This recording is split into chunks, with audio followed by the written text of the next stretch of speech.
Chairman থেকে প্রধানমন্ত্রী পর্যন্ত সবাইকে জবাবদিহিতার আওতায় আনতে হবে বললেন তারেক রহমান। ঐক্যবদ্ধ হয়ে দেশ গড়ার আহ্বান। আগামী বছরই দেখা যাবে রাজনৈতিক সরকার, জানালেন শিক্ষা উপদেষ্টা। বৈষম্য দূর করতে মানসম্পন্ন শিক্ষার বিকল্প নেই। এবং ষড়যন্ত্র রুখতে সরকারের পাশে থাকতে চান অবসরপ্রাপ্ত সশস্ত্র বাহিনীর সদস্যরা। ভারতীয় অপপ্রচারের সমুচিত জবাব দেওয়ার আহ্বান।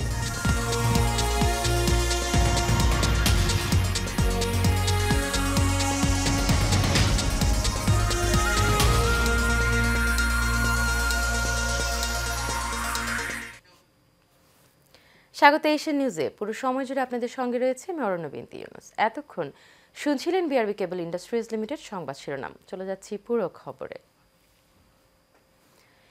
চেয়ারম্যান থেকে প্রধানমন্ত্রী পর্যন্ত সবাইকে জবাবদিহিতার আওতায় নিয়ে আসতে হবে বলে মন্তব্য করেছেন বিএনপির ভারপ্রাপ্ত চেয়ারম্যান তারেক রহমান। শনিবার বিকেলে ফরিদপুরের বিভাগীয় কর্মশালার অনলাইনে যুক্ত হয়ে একথা বলেন তিনি। তারেক রহমান আরও বলেন, বিএনপি একটি জনমুখী দল এবং দলটির নেতাকর্মীরাও জনবান্ধব। শিগগিরই দেশকে একটা স্থিতিশীল অবস্থায় নিয়ে আসতে চাইছে বিএনপি। উল্লেখ করে তিনি বলেন, এখন জনগণের আস্থা ধরে রাখতে সবাইকে নিয়ে কাজ করতে হবে। নির্বাচন প্রসঙ্গে তিনি বলেন, বিএনপি একটি স্বাধীন নির্বাচন চায়। সেই নির্বাচনের ফল যাই হোক তা বিএনপি মেনে নেবে বলেও মন্তব্য করেন বিএনপির ভারপ্রাপ্ত চেয়ারম্যান। যে নির্বাচনের জন্য দেশের মানুষ যেই জবাবদিহিতা তৈরির জন্য, যেই অধিকার প্রতিষ্ঠিত করার জন্য দেশের মানুষ জীবন দিয়েছে, আমাদের হাজারো নেতাকর্মী শহীদ হয়েছেন, সেই কার্যটি যাতে সম্পন্ন হয় এবং এই কাজটি যদি করতে হয় ঘুরে আবার পিছনেই যেতে হবে। সমগ্র মানুষ একত্রিত হয়ে বিভিন্ন শ্রেণী পেশার মানুষ ঐক্যবদ্ধ হয়ে যেরকম স্বৈরাচারকে পালিয়ে যেতে বাধ্য করেছে, ঠিক অধিকারকে, দেশের মানুষের অধিকারকে প্রতিষ্ঠিত করতে হলে সকলকে একত্রিত ভাবে ঐক্যবদ্ধ ভাবেই করতে হবে। পরিকল্পনা ও অর্থ উপদেষ্টা অধ্যাপক ডক্টর ওয়াহিদুদ্দিন মাহমুদ বলেছেন, আগামী বছর রাজনৈতিক সরকারের ক্ষমতায় আসার সম্ভাবনা আছে। তিনি আরও বলেন, নির্বাচিত সরকার বিষয়ক এই মন্তব্য একান্তই তার ব্যক্তিগত। শেষমেশ কী হবে তা তিনি জানেন না। শনিবার সকালে রাজধানীর একটি হোটেলে বাংলাদেশ উন্নয়ন গবেষণা প্রতিষ্ঠানের উদ্যোগে আয়োজিত ABCD সম্মেলনের প্রথম সেশনে অংশ নিয়ে তিনি কথা বলেন। ডক্টর ওয়াহিদুদ্দিন মাহমুদ বলেন, অর্থনৈতিক ও আয় বৈষম্য এই মুহূর্তে বড় একটি দুশ্চিন্তার বিষয়। বৈষম্য দূর করতে মানসম্পন্ন শিক্ষা দরকার, যেখান থেকে অনেক দূরে রয়েছে বাংলাদেশ। তিনি বলেন, বাংলাদেশ আর স্বল্পোন্নত দেশের কাতারে থাকার সুযোগ নেই। তবে দেশ উন্নত দেশ থেকে পাওয়া সুযোগ সুবিধা অব্যাহত রাখার ব্যাপারে আলোচনা চলমান। অনেক দেশই ইতিবাচক সাড়া দিয়েছে। দেশ বিদেশি যে কোনো ষড়যন্ত্র রুখে দিতে অবসরপ্রাপ্ত সেনা কর্মকর্তারা প্রস্তুত রয়েছে। রাওয়া ক্লাবের সামনে ভারতীয় আধিপত্যবাদের বিরুদ্ধে আয়োজিত এক সমাবেশ থেকে এমন ঘোষণা দেন সশস্ত্র বাহিনীর অবসরপ্রাপ্ত সদস্যরা। এ সময় ভারতের বিরুদ্ধে নত যেন নীতি নয়, সমুচিত জবাব দেওয়ার জন্য সরকারের প্রতি আহ্বান জানিয়েছেন তারা। কাউসার আহমেদের রিপোর্টে থাকছে বিস্তারিত। ভারতের আগ্রাসনের ক্ষোভের আগুনে ফেটে উঠেছে পুরো দেশ। এবারের কড়া জবাব দিয়ে ঐক্যের ডাক দিলেন সশস্ত্র বাহিনীর অবসরপ্রাপ্ত সদস্যবৃন্দরা। ভারত বিরোধী বিভিন্ন স্লোগান, প্লেকার্ড হাতে নিয়ে তারা বিক্ষোভ করেছেন ভারতীয় আধিপত্যবাদের বিরুদ্ধে। এর আগে দেশ বিরোধী নানান অপপ্রচারের কড়া জবাব দেন সশস্ত্র বাহিনীর সাবেক সদস্যরা। আমরা ভারতীয় আধিপত্যবাদ চাই না। They have no right to interfere. We shall elect our own government. Whoever we choose, they have no business in that. আগ্রাসী ভূমিকা পালন করতেছে, আমাদের সম্পর্কে বিভিন্নভাবে অপপ্রচার করেছে, যেটা আমরা নয় সেটা তারা বিভিন্ন দেশে প্রদেশে বলে বেড়াচ্ছে, যার পরিপ্রেক্ষিতে আমরা একটা প্রোটেস্ট। তারা বলেন, স্বাধীন সার্বভৌম রাষ্ট্র বাংলাদেশকে নিয়ে বাড়াবাড়ি করলে পরিণতি ভালো হবে না। জানান, বর্তমানে সেনাবাহিনীকে ৭১ সালের মতো মনে করলে ভুল করবে দেশটি। ইস্টার্ন সেক্টর, ইস্টার্ন কমান্ড গোছানোর ভয় আমাদেরকে দেখাবেন না। শুধু আমরা সশস্ত্র বাহিনী নই, ১৭ কোটি জনতা আছে আমাদের সাথে, আপনাদেরকে সীমান্তেই রুখে দিতে। আমরা সবসময় এদেশের জনগণের পাশে ছিলাম, আমরা থাকবো। আমরা যে কোনো প্রয়োজনে দেশের জন্য আমরা আমাদের জীবন বিলিয়ে দিতে প্রস্তুত। সাবেক সশস্ত্র বাহিনীর সদস্যদের ডাকে সাড়া দিয়ে এতে অংশগ্রহণ করেন বিভিন্ন সংগঠনের নেতাকর্মীরা। এ সময় বাংলাদেশ ঐক্য পরিষদের ব্যানারে এই অনুষ্ঠানে যোগ দেওয়া সাবেক সংসদ সদস্য আজম খান জানান, কারো হুমকি ধামকিতে দেশের সংস্কার থেমে থাকবে না। অন্যান্য সংগঠনের নেতাদেরও একই দাবি। এই সমস্ত বাংলাদেশকে ঐক্যবদ্ধ করার জন্য আজকে সেনাবাহিনীর যে ডাক, সেই ডাকে আমরা একাত্মতা ঘোষণা করছি এবং এই কারণে আমরা বাংলাদেশি ঐক্য পরিষদ গড়ে তুলেছি, যার নেতৃত্বে আজকে রাজপথে মিছিল চলছে এবং ভারতীয় আগ্রাসনকে মুক্ত না হওয়া পর্যন্ত এই মিছিল চলবে ইনশাআল্লাহ। আমরা শুধু আমাদের অস্ত্রটাই জমা দিয়ে আসছি, কিন্তু আমরা কিন্তু ট্রেনিং এখনো জমা দেই নাই এবং আমরা এটা বিশ্বাস করি এবং মনে পড়ে সর্বদা অবসরপ্রাপ্ত সদস্যরা বিশ্বাস করি যে জীবনের সর্বশেষ রক্তবিন্দু থাকা পর্যন্ত আমরা কিন্তু দেশের জন্য লড়ে যাবো ইনশাআল্লাহ। সব অপপ্রচার বন্ধ করে বাংলাদেশের আপামর জনতার পাশে থাকার আহ্বান জানান বক্তারা। কাউসার আহমেদ, এশিয়ান টেলিভিশন, ঢাকা। শেখ হাসিনার বিচার আন্তর্জাতিক অপরাধ ট্রাইব্যুনালে হবে। তাকে যে রক্ষা করতে আসবে তাদের বিচারও একই প্রক্রিয়ায় হবে বলে মন্তব্য করেছেন বিএনপির সিনিয়র যুগ্ম মহাসচিব রুহুল কবির রিজভী। শনিবার সকালে ছাত্র জনতার আন্দোলনে আহতদের রাজধানীর বার্ন ও প্লাস্টিক ইনস্টিটিউশনে দেখতে এসে এই মন্তব্য করেন তিনি। অপর এক অনুষ্ঠানে দলটির স্থায়ী কমিটির সদস্য ডাক্তার AZM জাহিদ হাসান বলেন, বাংলাদেশের অর্থনীতিকে ধ্বংস করতে এখনও কাজ করছে ভারত ও শেখ হাসিনার দোসররা। আরও জানাচ্ছেন শরীফুল ইসলাম। আমরা বিএনপি পরিবারের পক্ষ থেকে ছাত্র জনতার আন্দোলনে আহতদের দেখতে রাজধানীর বার্ন ও প্লাস্টিক ইনস্টিটিউশনে যান বিএনপির সিনিয়র যুগ্ম মহাসচিব অ্যাডভোকেট রুহুল কবির রিজভী। এই সময় তিনি বলেন, ভারত শেখ হাসিনাকে দিয়ে তাদের নিজস্ব স্বার্থ রক্ষা করতে চায়, এজন্য তারা কুমিরের কান্না কাঁদছে। তাদের স্বার্থ রক্ষা করার জন্যই তারা শেখ হাসিনার জন্য এখন যে কুমিরের কান্না কাঁদছেন, সেটা অত্যন্ত সত্যে প্রমাণিত হচ্ছে। যারা আমার ভাইয়ের হাত কেটে নিয়েছে, যারা আমার ভাইয়ের মুখ উড়িয়ে দিয়েছে, তাদের বিচার বাংলাদেশে হবে। আন্তর্জাতিক অপরাধ ট্রাইব্যুনাল গঠিত হয়েছে। এই অপরাধের সাথে যে সমস্ত আইন শৃঙ্খলার বাহিনী জড়িত, যারা নির্দেশ দিয়েছেন, সেই সমস্ত পিশাচ মন্ত্রী, প্রধানমন্ত্রী থেকে শুরু করে প্রত্যেকের বিচার এখানে নিশ্চিত করতে হবে। কারো হুমকিতে এবং কারো প্রশ্রয় থেকে যারা তাকে রক্ষা করার চেষ্টা করবেন, তারাও বাংলাদেশের স্বাধীনতার বিরোধী, সেই রাষ্ট্রও বাংলাদেশের সার্বভৌমত্বের বিরোধী। অপরদিকে জাতীয় প্রেস ক্লাবের সামনে এক প্রতিবাদ সমাবেশে বিএনপির স্থায়ী কমিটির সদস্য ডাক্তার AZM জাহিদ বলেন, ভারত বাংলাদেশকে সবসময় শোষণ করতে চায়, এজন্য দেশে বিশৃঙ্খলা সৃষ্টি করে বিভাজনের পায়তারা করছে। বাংলাদেশের অর্থনীতিকে ধ্বংস করে দেওয়ার জন্য সবচেয়ে বেশিভাবে ষড়যন্ত্র করছে এই পার্শ্ববর্তী দেশ ইন্ডিয়া এবং পতিত স্বৈরাচার। সাম্প্রদায়িক উস্কানিতে পা না দিতে দেশের জনগণের প্রতি আহ্বান জানান বিএনপির এই স্থায়ী কমিটির সদস্য। সাম্প্রদায়িক সম্প্রীতি রক্ষার জন্য কোনো অবস্থাতে কোনো উস্কানিতে পা দেওয়া যাবে না। Shariful Islam, Asian television, Dhaka.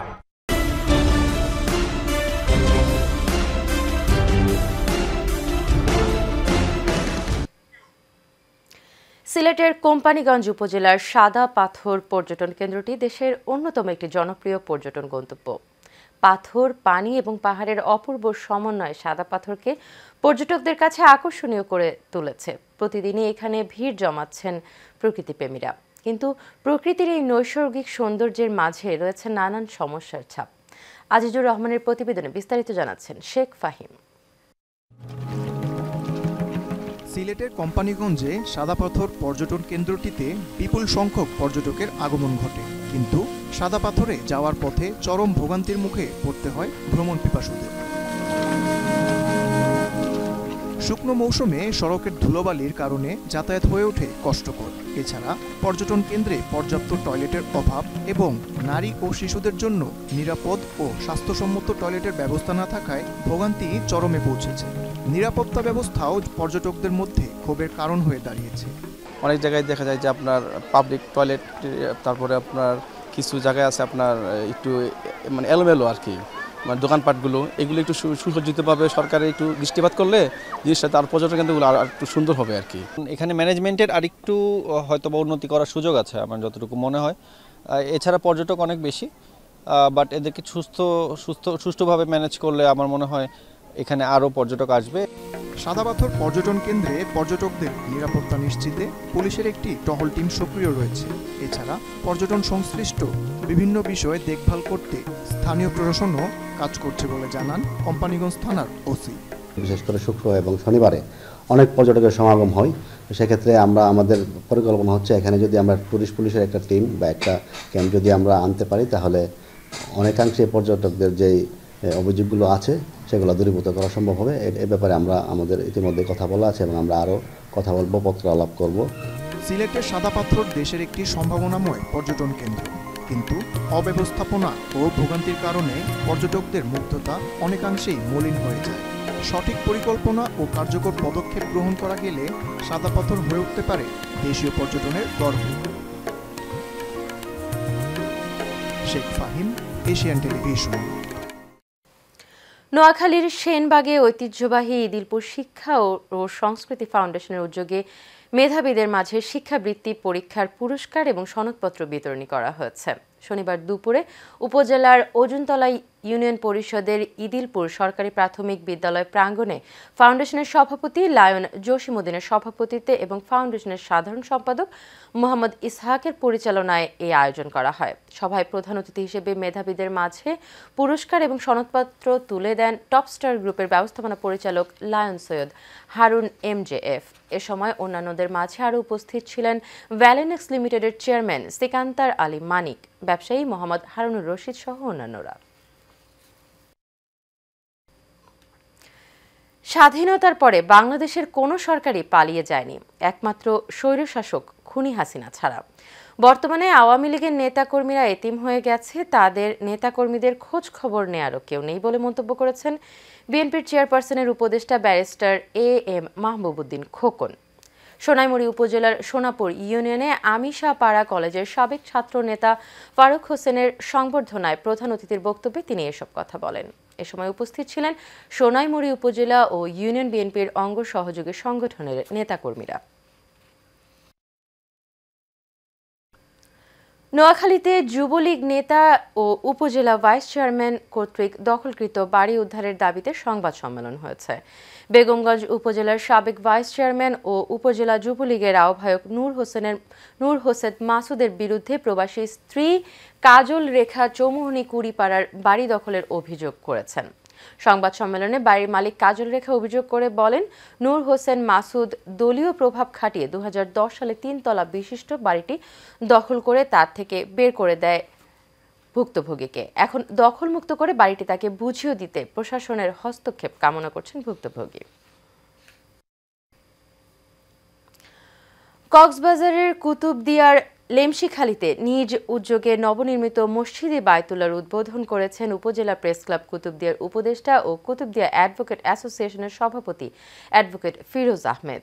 2021 সালের জানুয়ারি মাসে উপজেলার লেমশিখালী ইউনিয়নের 4 নং ওয়ার্ডে হাজারিয়া পাড়ায় ভিত্তিপ্রস্তর স্থাপনের মাধ্যমে মসজিদ নির্মাণ কাজ এবং একই সঙ্গে এপ্রিল মাসে জুমা মসজিদ চালু করা হয়। মসজিদে বায়তুল্লাহ নির্মিত করতে 6 গন্ডা জমি দানপত্র দেন তিনি। এছাড়াও অ্যাডভোকেট ফিরোজ আহমেদের মৃত্যুর পর দুকানি 5 গন্ডা জমি মসজিদের ইমাম মুয়াজ্জিন সহ বিভিন্ন আনুষঙ্গিক খরচের জন্য দেয়া হয়, যাতে পরবর্তীতে কোনো ধরনের সমস্যার সম্মুখীন হতে না হয়। সেজন্য আইনিভাবে কাগজপত্র মসজিদ কমিটিকে বুঝিয়েও দেয়া হয়েছে। ঢাকা মহানগর উত্তর বিএনপির যুগ্ম আহ্বায়ক এম কফিল উদ্দিনের মা আমেনা খাতুনের রুহের মাগফিরাত কামনায় দোয়া মাহফিলের আয়োজন করা হয়েছে। উত্তরা গার্লস কলেজ মাঠে দোয়া মাহফিলের আয়োজন করা হয়। এ সময় উপস্থিত ছিলেন ঢাকা মহানগর উত্তর বিএনপির যুগ্ম আহ্বায়ক SM জাহাঙ্গীর, ডিবিসি চ্যানেলের পরিচালক সালাউদ্দিন চৌধুরী, স্টাইলিশ গার্মেন্টসের MD মিশা চৌধুরী সহ আরও অনেকে।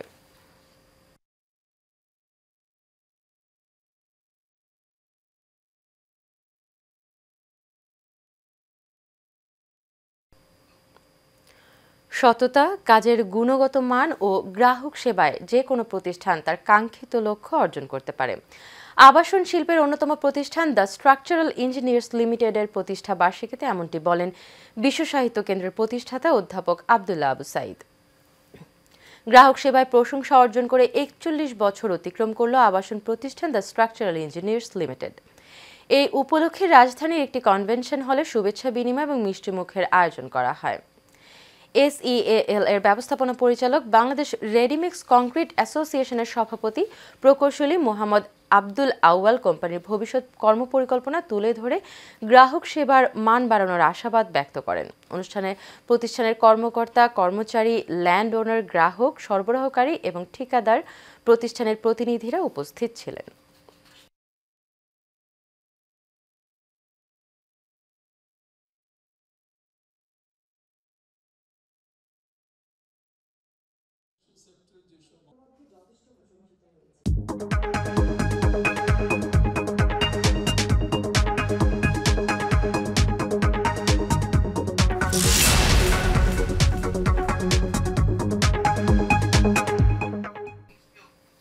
এ পর্যায়ে থাকছে এক্সিম ব্যাংক বাণিজ্য সংবাদ। হঠাৎ করেই বাজারে সংকট দেখা দিয়েছে সয়াবিন তেলের। এলাকার মুদি দোকান থেকে পাইকারি বাজার সবখানেই একই অবস্থা বিরাজমান। সয়াবিন তেলের এই সংকটে বিপাকে পড়েছেন ক্রেতা বিক্রেতা উভয়ই। খুচরা বিক্রেতাদের অভিযোগ, রমজানের আগে কৃত্রিম সংকট তৈরি করে আরও এক দফা দাম বাড়াতে সরবরাহ ঘাটতি তৈরি করেছে আমদানিকারকরা। মিতুর রিপোর্ট। হঠাৎ করেই বাজার থেকে বোতলজাত সয়াবিন তেল প্রায় উধাও হয়ে গেছে। বিশেষ করে বিভিন্ন ব্র্যান্ডের 1 থেকে 2 লিটার বোতলজাত সয়াবিন তেল নেই বললেই চলে। ক্রেতারা বাজারে একাধিক দোকান খুঁজে 2-1টি বোতল সয়াবিন তেল পেলেও তার দাম রাখা হচ্ছে বেশি। ভোক্তাদের অভিযোগ, বোতলজাত সয়াবিন তেল কিনতে চরম ভোগান্তি পোহাতে হচ্ছে তাদের। 4টা-5টার দোকানে রাতে গেছিলাম, কিন্তু কোনো তেল নাই। আর আগের দিনও কোনো তেল নাই। আজকে আমি তেলের মার্কেটে আসছি দেখতে, 5 লিটার তেল পাওয়া যাচ্ছে না, প্লাস এখানে তেলের দাম বেড়ে গেছে। তেল এইটা আপনার 334 টাকা লেখা, কেউ 340 টাকা চাচ্ছে, উনি বলতেছেন উনি বিক্রি করবেন, ওনার এটা নাকি বিক্রি হবে না। দোকান ঘুরছে অনেকক্ষণ, আধা ঘন্টা থেকে তেল পাচ্ছি না। ওখানে দাম করলাম 235 চাল, এখানে এনারা চাল 240, মানে ওখান থেকে এখানে 5 টাকা বেশি, 340। বিক্রেতারা জানালেন, রমজান মাস শুরুর আগে কৃত্রিম সংকট তৈরি করে আরো এক দফা দাম বাড়িয়ে অতিরিক্ত মুনাফা করে নিতে চাইছে কোম্পানিগুলো। বাজারে তেলের কিরকম সংকট, এরা যদি এক কথা বলতে তাহলে তীব্র সংকট। বাজারে সয়াবিন তেল টোটালি নাই, এটা একদম সত্য।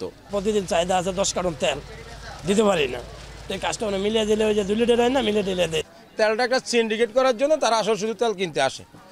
বাজারে অসচেতন মানুষরা আসলে একটা ভোক্তাদেরকে, সাধারণ যারা ক্রেতা আছে এদেরকে আসলে নার্ভাস করার জন্য একটা অশৃঙ্খলা সৃষ্টি করে।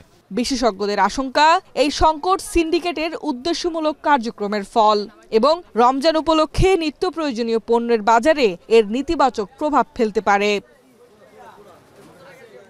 Mitu, Asian television, Dhaka. প্রায় 350 কোটি টাকার ক্রয়াদেশ পেয়ে শেষ হলো ওয়ালটন আয়োজিত এটিএস এক্সপো। এটিএস এক্সপোর সমাপনী অনুষ্ঠানে প্রধান অতিথি হিসেবে উপস্থিত ছিলেন বাণিজ্য এবং বস্ত্র ও পাট উপদেষ্টা শেখ বশির উদ্দিন। বিশেষ অতিথি হিসেবে উপস্থিত ছিলেন মোহাম্মদ সেলিম উদ্দিন। গতবারের মতো এবারেও দেশি বিদেশি বিভিন্ন শিল্প প্রতিষ্ঠানের কাছ থেকে ব্যাপক সাড়া পেয়েছে ওয়ালটনের এই শিল্প মেলা। শেষ করব এশিয়ান নিউজ, তবে যাবার আগে বিআরবি কেবল ইন্ডাস্ট্রিজ লিমিটেড সংবাদ শিরোনামগুলো জেনে নেব আরও একবার।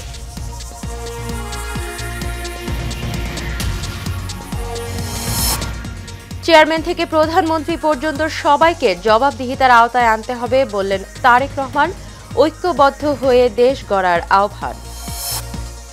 আগামী বছরে দেখা যাবে রাজনৈতিক সরকার, জানালেন শিক্ষা উপদেষ্টা। বৈষম্য দূর করতে মানসম্পন্ন শিক্ষার বিকল্প নেই